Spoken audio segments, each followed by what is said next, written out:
Un astéroïde frappant la Terre avec la force de 20 bombes à hydrogène. Un supervolcan représentant une menace pour toute vie sur Terre. La toute dernière éclipse solaire totale. La vie de vos arrière-petits-enfants sera sûrement très différente d'aujourd'hui. Franchement, je suis content que nous n'assisterons pas à tout cela. Cet astéroïde nommé Bennu est actuellement classé comme le risque potentiel le plus élevé pour une collision sérieuse avec la Terre. Et il se dirige vers nous en ce moment. Le Jet Propulsion Laboratory de la National Aeronautics and Space Administration surveille l'ensemble du catalogue d'astéroïdes pour évaluer les risques de collision. Le programme classe actuellement Bennu, tout en haut de la liste, avec une chance sur 1750 qu'il frappe la Terre le 24 septembre 2082. Les astronomes ont même découvert qu'il existe en réalité une fenêtre de 30 ans où nos orbites sont tellement entremêlées qu'il y a 8 occasions distinctes où une collision pourrait se produire. À son approche la plus proche, Bennu ne sera qu'à 750 000 km au-dessus de la surface de la Terre. C'est à peu près 2 fois plus loin que la Lune. Si cet impact a lieu, la collision dégagera l'énergie de 1200 mégatonnes de trinitrotoluène. Pour comparaison, la bombe Tsar, la plus grande arme nucléaire jamais détonée sur Terre, faisait environ 52 mégatonnes, ce qui signifie que Bennu frapperait la Terre avec la puissance de 22 bombes Tsar. Les scientifiques étudient des Bennu en détail depuis des décennies. La mission Origin est Spectral Interpretation, Resource Identification and Security. REX a collecté des échantillons de Bennu pour les ramener sur Terre. Elle n'a pas été lancée le 8 septembre 2016, a réussi à collecter un échantillon, comme vous pouvez le voir ici, puis est revenue sur Terre l'année dernière. Le contenu de l'échantillon est en cours d'étude, donc nous en savons peu, mais il semble contenir des molécules organiques et d'autres matériaux inconnus. Une chose est sûre, personnellement, je suis plutôt content que nous ne soyons plus là lorsque Bennu frappera potentiellement la Terre. Imaginons ensemble un scénario hypothétique, d'accord? Elon Musk décide d'envoyer un de ses enfants en mission pour coloniser un système stellaire voisin. Il prépare sa fusée SpaceX, attache le petit enfant à l'intérieur et l'envoie en voyage vers les exoplanètes.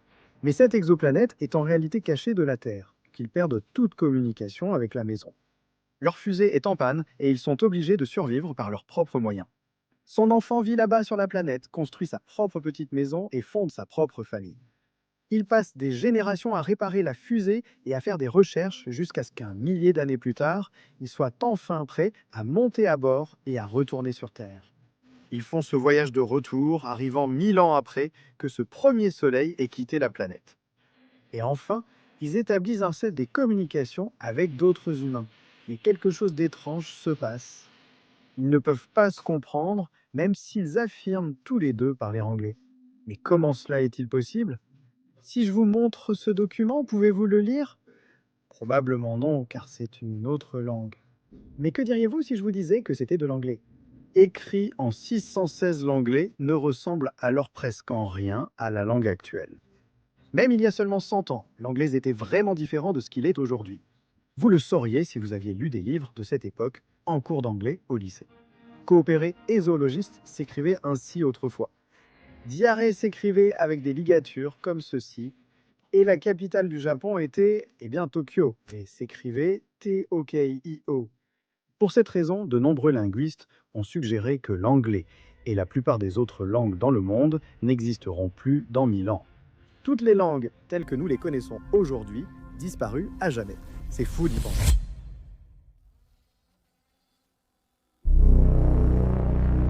Quand je dis Sahara, vous imaginez probablement quelque chose comme ceci. Sec, chaud, aride, un enfer sur Terre. Mais saviez-vous qu'un jour il ressemblera à ceci? Une vaste prairie remplie de vie. Cela s'est produit de nombreuses fois auparavant et cela se reproduira bientôt. Pendant des centaines de milliers d'années, cette région du continent africain a alterné entre désert et savane tropicale selon un cycle d'environ 21 000 ans. Cela est causé par la précession de l'axe de la Terre tous les 26 000 ans, alors qu'il se déplace et oscille autour du Soleil. Elle a atteint ses conditions désertiques actuelles il y a environ 1100 ans, après s'être lentement asséchée sur une période d'environ 6000 ans. Dans environ 13 000 ans, l'oscillation de la Terre s'inversera à nouveau, ce qui fera que le Sahara redeviendra vert. Au cours des 10 à 25 000 prochaines années, un événement qu'aucun humain vivant n'a jamais vu se produira probablement. Une super éruption d'un supervolcan. Il n'y a que 20 supervolcans sur Terre, situés principalement aux États-Unis, en Asie du Sud-Est et en Nouvelle-Zélande. Pour qu'un volcan soit considéré comme un supervolcan, il doit être capable d'éjecter plus de 1000 km3 de matière. Une quantité vraiment incroyable. Avant une éruption, le magma s'accumule dans une vaste chambre sous la surface, augmentant la pression au fur et à mesure. Cela continue jusqu'à ce que la croûte terrestre soit littéralement fissurée, projetant le magma sur la région environnante. Par exemple, je suis sûr que vous avez déjà entendu parler de Yellowstone, l'un des supervolcans les plus célèbres de la Terre. Si ce volcan venait réellement à entrer en éruption, une destruction inimaginable s'ensuivrait. Les États environnants du Wyoming, de l'Idaho et du Montana seraient directement touchés par d'immenses coulées de magma, de cendres et de roches. Même si vous pensez pouvoir fuir, vous ne le pouvez pas. Ces coulées se déplacent à plus de 300 km/h, emportant et détruisant tout sur leur passage. Les 800 km autour de Yellowstone seraient recouverts d'une épaisse couche de cendres. Et l'onde de choc, eh bien, elle serait entendue partout dans le monde. Les supervolcans entrent en éruption sur Terre environ tous les 17 000 ans, donc n'ayez pas peur. La probabilité qu'une telle éruption se produise dans les prochaines centaines d'années n'est que de 2%. Il est donc probable que nous la manquions tous les deux. D'accord, j'ai une question pour toi. Si tu pouvais envoyer un seul message à une civilisation extraterrestre, qu'enverrais-tu? En réalité, nous l'avons fait. Le message arrivera dans 25 000 ans. Et si quelqu'un écoute, eh bien voilà ce qu'il trouvera. En 1974, nous avons envoyé le message d'Arecibo, un signal radio interstellaire contenant de simples informations sur l'humanité et la Terre. Nous l'avons envoyé vers l'amas globulaire M13. Il avait été envoyé pour célébrer la réouverture de l'observatoire d'Arecibo à Porto Rico. Donc, une fois que vous convertissez les données binaires en une image, c'est ce que vous obtenez. Et si cela vous semble être un gros bazar, vous êtes un peu comme moi. Alors laissez-moi vous présenter tous les éléments clés. 7 messages clés sont présents. Les chiffres de 1 à 10 sont en blanc. Les numéros atomiques de l'hydrogène, du carbone, de l'azote, de l'oxygène et du phosphore sont en violet. Ce sont exactement les éléments de notre acide désoxyribonucléique. Les formules des composés chimiques qui constituent les nucléotides de l'acide désoxyribonucléique sont indiquées en vert. Le nombre estimé de nucléotides d'acide désoxyribonucléique dans le génome humain ainsi qu'un graphique de la structure en double hélice sont affichés en blanc et bleu. Les dimensions d'un homme américain moyen, soit 1,75 m, sont indiquées ici en bleu et blanc.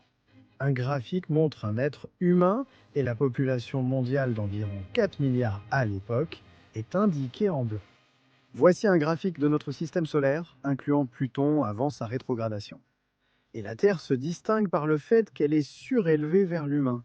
Enfin, un graphique du radiotélescope d'Arecibo et les dimensions de son antenne émettrice sont présentées ici en violet, blanc et bleu. La question est, si tu pouvais envoyer un message à une civilisation extraterrestre, que dirais-tu? Je travaille actuellement à rendre cela possible et à le faire réellement. Donc, si j'aime ton idée, il se peut que je l'envoie. Note tes idées dans les commentaires ci-dessous. Dans un peu plus d'1 million d'années, quelque chose de terrifiant et en même temps de plutôt beau va se produire. Un sujet évoqué uniquement en science-fiction. Une étoile traversera probablement notre système solaire. Sérieusement, c'est Gliese 710? C'est une étoile orange un peu plus petite que le Soleil, située à environ 60 années-lumière de nous, mais cela pourrait changer bientôt. Dans 1,29 million d'années, cette étoile s'approchera à 0,6 années-lumière du Soleil. Si l'on compare cela à l'étoile la plus proche de nous actuellement, qui se trouve à 4,2 années-lumière, c'est presque effrayant de voir à quel point c'est proche. Elle sera si proche qu'elle brillera autant que Vénus et Jupiter, les planètes les plus lumineuses. C'est tellement proche qu'il y a 86% de chances qu'elle traverse réellement le nuage d'Oort. Le nuage d'Oort est cette vaste sphère de roches glacées entourant notre système solaire. Et à cette distance, cela pourrait sérieusement affecter certains des objets de la ceinture de Kuiper, comme Pluton. Même de nombreuses comètes que nous observons chaque année pourraient être concernées. Les astronomes prévoient que cela pourrait provoquer une pluie de comètes, envoyant des comètes dans le système solaire interne pendant des millions d'années. Cela illuminerait nos cieux de magnifiques comètes chaque année. Et cela augmente bien sûr les risques de collision. C'est de loin le passage le plus proche que les astronomes connaissent actuellement. Mais il y a d'autres candidats que les astronomes pensent à pouvoir s'approcher encore plus près, potentiellement trop près. Mais pour l'instant, nous sommes probablement en sécurité. Un effet secondaire du changement climatique dont on n'entend pas souvent parler est l'acidification de nos océans. L'océan absorbe 30% du dioxyde de carbone, libéré dans notre atmosphère. Ce dioxyde de carbone, est absorbé par l'eau de mer, ce qui entraîne une concentration accrue d'ions hydrogène rendant l'eau de mer plus acide. Cela empêche en fait les coraux de maintenir leur squelette, ce qui affecte leur croissance et leur solidité. C'est l'une des principales causes du lent dépérissement des récifs dans le monde, notamment dans la grande barrière de corail d'Australie. Et ce qui est terrible, c'est qu'il faut en réalité plus de 2 millions d'années pour que ces coraux et d'autres organismes marins se remettent de cette acidification des océans causée par l'homme. 200 ans de nos actions entraînent 2 millions d'années de destruction pour les récifs. Pendant des milliers d'années, nos ancêtres ont regardé les étoiles avec émerveillement, racontant des histoires sur ce qu'ils voyaient. Orion le chasseur, la Grande Ourse, la Croix du Sud. Ces constellations ont guidé les humains pendant des milliers d'années, les aidant même à naviguer à travers les vastes océans tard dans la nuit.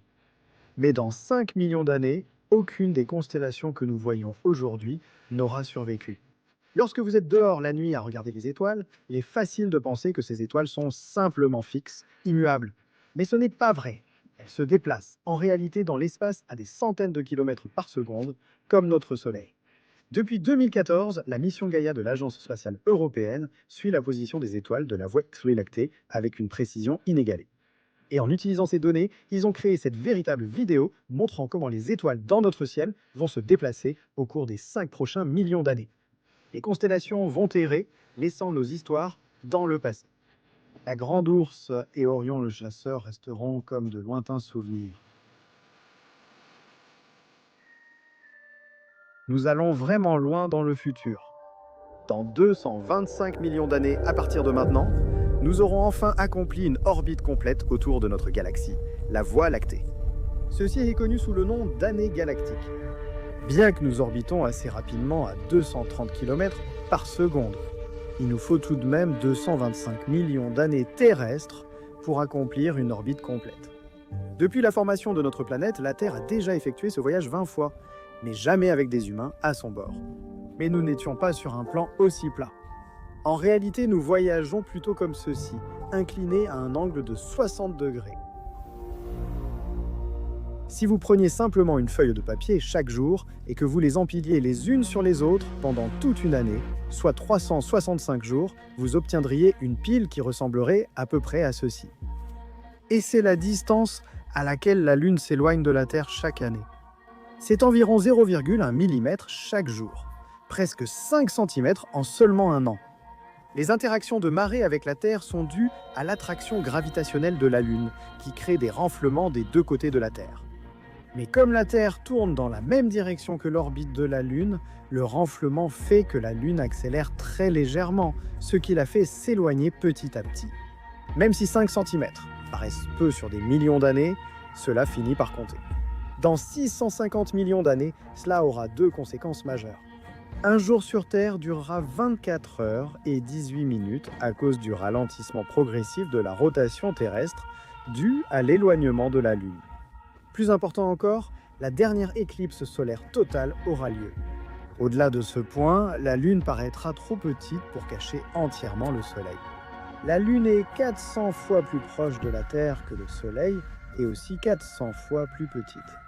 Cela signifie que nous pouvons observer ces magnifiques éclipses solaires totales, car la Lune a juste la bonne taille pour bloquer parfaitement la lumière du Soleil. Avec le temps, la Lune deviendra trop petite car elle s'éloignera de nous. Nous ne pourrons plus voir d'éclipses comme celle-ci.